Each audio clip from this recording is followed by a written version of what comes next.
ٹھیک ہے جی.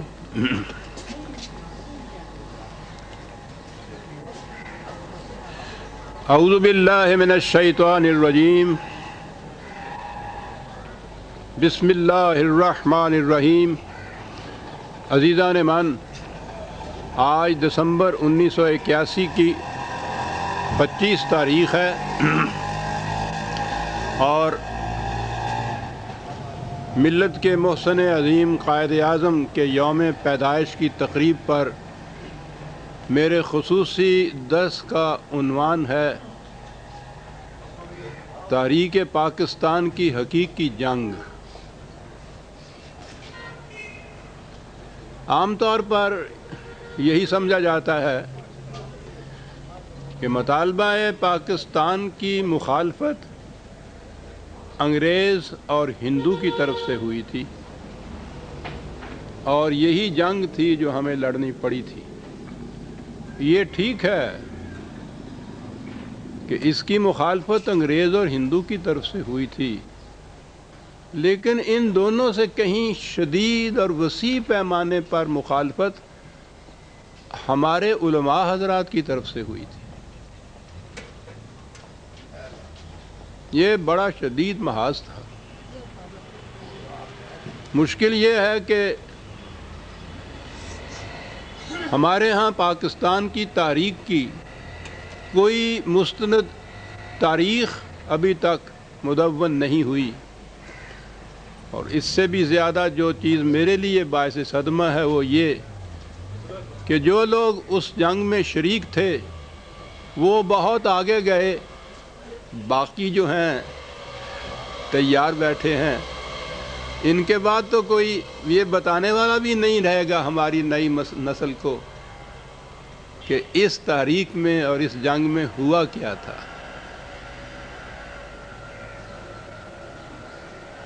میں سمجھتا ہوں کہ ہماری نئی نسل کو تو آج یہ بھی یاد نہیں ہوگا کہ جو میں ابھی نام لے رہا ہوں ان کی اہمیت کیا تھی. یہ محاذ جو میں نے کہا ہے علماء کرام کی طرف سے برپا ہوا، ذرا ذہن میں رکھیے کہ اس میں شخصیتوں کے اگر نام آپ لینا چاہتے ہیں تو یہ وہ لوگ تھے کہ جو اسلام کے مینار سمجھا جاتے تھے. ہندوستان ہی میں نہیں بلکہ پورے عالم اسلام میں ان کی شہرت تھی اور چرچا تھا. امام الہند مولانا ابوالکلام آزاد، دارالعلوم دیوبند کے شیخ الحدیث مولانا حسین احمد مدنی، جمعیت العلماء ہند کے مولانا مفتی کفایت اللہ، مولانا احمد سعید، سید عطا اللہ شاہ بخاری، اور اگر یہ تنظیموں کے اعتبار سے دیکھیے تو دارالعلوم دیوبند کے تمام علماء اور ان کے معتقدین صرف چند ایک تھے جو شروع میں تائید میں آئے تھے مسلم لیگ کی، ورنہ سب مخالف تھے. دیوبند کے حنفی بھی، بریلوی حنفی بھی، مجلس احرار،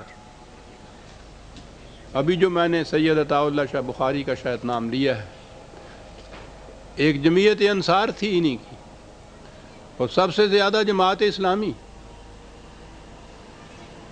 یہ پورے کے پوری اتنی اکثریت کے ساتھ یہ محاذ اکٹھا بنائے ہوئے تھے پاکستان کے مطالبہ کے خلاف. ہمارا عوام، بلکہ میں کہتا ہوں پوری قوم مذہب زدہ ہے، مذہب پرست ہے. مذہب کے نام پہ جو چیز ان کے سامنے پیش کی جاتی ہے اس کا بڑا اثر ہوتا ہے، اور مذہب کے علم بردار اور نمائندگان تو یہی حضرات سمجھی جاتے اس وقت بھی آج بھی. تو آپ غور کیجئے کہ جب قریب مذہب کے یہ تمام علماء کرام ایک طرف اکٹھے ہوں مخالفت میں، اور ان کے پروپیگنڈا کی مشینری کی یہ کیفیت ہو کہ پورے ملک میں ہر شہر میں، ہر گاؤں میں، شہر کے ہر محلے میں، محلے کی ہر گلی میں ایک ہی نہیں دو چار مسجدیں ہوں، اور وہ مسجدیں ان کے پروپیگنڈے کا مرکز ہوں. ایک بات جو کسی ایک مرکز سے ان کی اٹھتی تھی، اگلے جمعے کے خطبے کے اندر وہ سارے ملک کے اندر گونج جاتی تھی۔ دنیا کی کوئی سلطنت ایسی نہیں ہے جس کے ہاں پروپیگنڈے کی اس قدر منظم اور پھیلی ہوئی مشینری موجود ہو اور اس پہ ایک پیسہ خرچ نہ کرنا پڑے۔ پھر ان کے ہاں فتویٰ یہ تھا کہ زندگی کی اہم ضروریات کے لیے جھوٹ بولنا نہ صرف جائز ہے بلکہ واجب ہو جاتا ہے۔ یہ مودودی صاحب کا فتویٰ تھا، جھوٹ بولنا واجب ہو جاتا ہے۔ یہ کس قسم کے جھوٹ تھے جو بولے جاتے تھے، اس کی ایک مثال ملاحظہ فرمائیے۔ قائد اعظم علیہ الرحمہ کی شادی ایک پارسی خاتون سے ہوئی تھی۔ وہ بڑی ایک اہم بات ہے، سارے ملک میں اس کا چرچا ہوا تھا۔ قائد اعظم کی آخری شرط یہ تھی کہ وہ خاتون مسلمان ہو جائے گی تو میں پھر شادی کروں گا، ورنہ میں شادی نہیں کروں گا۔ اس پہ بھی بڑی ہنگامہ آرائیاں ہوئی تھی، لیکن بالآخر اس خاتون کو یہ شرط ماننا پڑی۔ وہ اسلام لائی باقاعدہ، مسجد میں بیٹھ کے یہ نکاح ہوا، شرع محمدی صلی اللہ علیہ وسلم کے مطابق ہوا، نکاح نامہ آج بھی وہ موجود ہے۔ یہ خبر اخباروں میں بھی شائع ہوئی، لیکن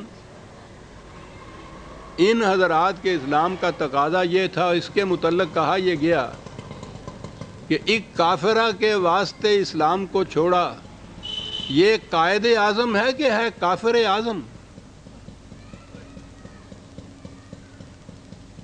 وہ جو خبریں تھی اس کے اسلام لانے کی اور نکاح کی تقریب کی، وہ تو اخباروں کے صفحوں کے اندر رہیں، اور یہ شعر سارے ہندوستان کے بچے بچے کی زبان پہ تھا۔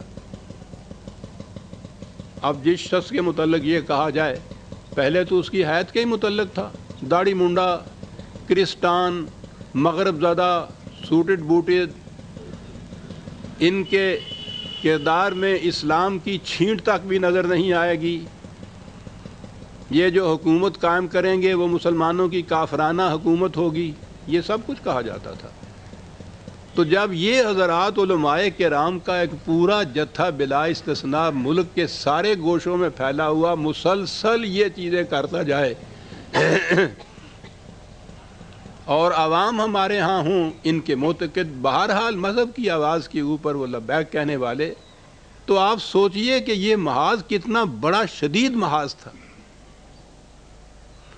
میں نے عرض کیا کہ چونکہ تاریخ ہے نہیں ہمارے پاس اس دور کی، اس لیے نئی نسل کو یہ معلوم ہی نہیں ہے کہ یہ جنگ کس نے لڑی تھی، کس کے خلاف یہ جنگ لڑی گئی تھی، اور کتنی مشکل تھی یہ جنگ۔ وہ ٹھیک ہے قائد اعظم داڑھی مونڈے بھی تھے، سوٹڈ بوٹی بھی تھے، انگلینڈ ریٹرن بھی تھے۔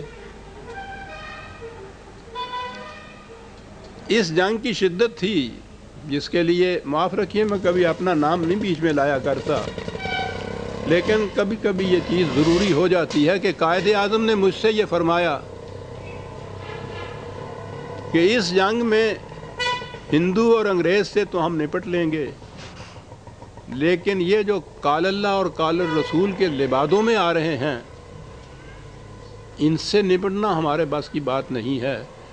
اور میری سعادت تھی یہ کہ انہوں نے فرمایا کہ یہ محاذ تمہارے سپرد کیا جاتا ہے۔ بہت بڑی سعادت تھی میرے لیے عزیزان مان، اور اسی ارشاد کی تعمیل میں تھا کہ طلوع اسلام کا اجرا شروع 1938 میں یہ کیا گیا تھا علامہ اقبال کے ارشاد کے مطابق۔